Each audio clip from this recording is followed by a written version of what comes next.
আমাদের বাড়ির আটা মাখানো চলছে, পুজোরি রান্না করবে, আমরা 3 জন খাবো।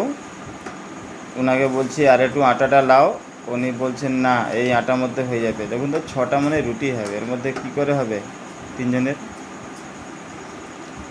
এখনকার মেয়েরা ষষ্ঠীতে গেছিলো, তো এখনকার মেয়েরা কথা শুনেনি। ষষ্ঠীতে যাবার আগে দেখবেন আপনার সঙ্গে ভালো করে কথা বলবে, কোনো মুখ বাঁকাবাঁকি করবে না।